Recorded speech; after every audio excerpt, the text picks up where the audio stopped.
Good evening. Next week, the Scottish Government is due to outline its latest updates on the easing of restrictions, and the hospitality sector is hoping for some good news.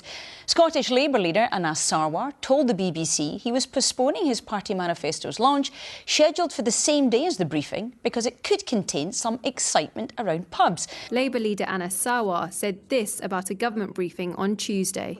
We've been told to expect a statement from the Scottish Government that was unscheduled, so we're having to move our manifesto date again. That's frustrating, but... What are they going to say, do you know? Well, we'll have to wait and see what they're going to say. I imagine there'll be some... I imagine there's expected to be some excitement around pubs, etc.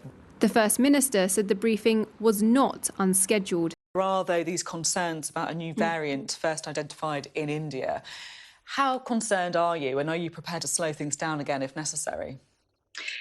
Well, if necessary, of course, we have to do that, but I fervently hope it won't be necessary. We're making good progress here.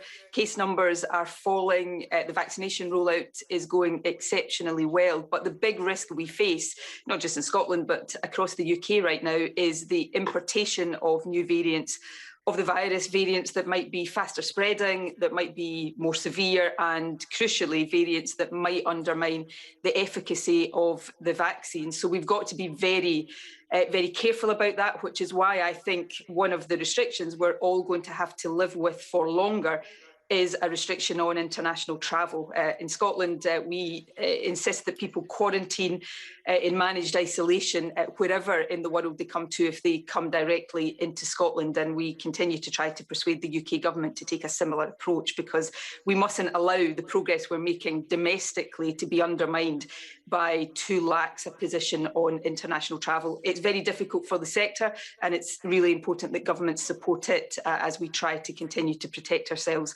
against the virus. We spoke to George Eustace a bit earlier on the programme. He said that at the moment there doesn't seem to be evidence that the variant first found in India is more contagious or that it evades the vaccine. Is that your understanding as well?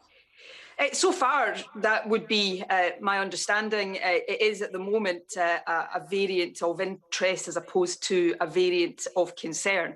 But I think the thing we've got to recognise about COVID is that it is mutating, and we're seeing new variants appear in different parts of the world. The variant, of course, that has caused us in Scotland and other parts of the UK the most problem over the last few months is the Kent variant, the one that led us all into lockdown again over Christmas and into the early part of this year.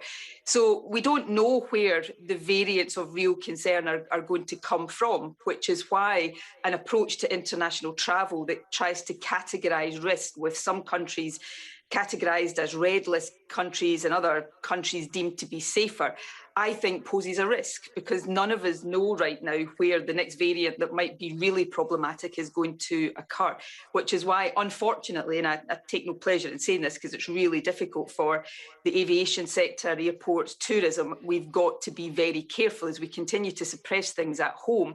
We've got to be careful we don't allow it to be reseeded with more dangerous variants from elsewhere. I mean, if I look back to last summer, the later part of last summer, as we came out of the first lockdown, we almost eliminated the strains that were circulating within Scotland here, but we probably opened up international travel too quickly. So we allowed the virus to reseed into our domestic population. And I think it's important we try as hard as we can to avoid that in the weeks and months ahead.